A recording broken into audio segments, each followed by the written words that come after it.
kurā vietā?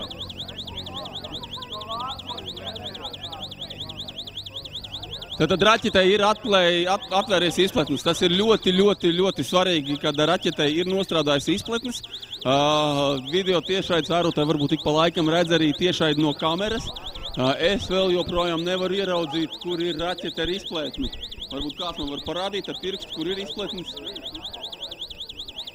Nē, mēs joprojām vēl neredzam, bet ja ir izpletnes, tad tas ir ļoti svarīgi, jo tad raķetē ir nostrādājuši visi svarīgākā elektronika. Kā jūs redzējāt, starts bija ļoti ātrs un raķetes dzinējs nostrādāja ļoti ātri. Ļoti īsā laikā raķetes sasniedz gandrīz 200 metrus sekundē.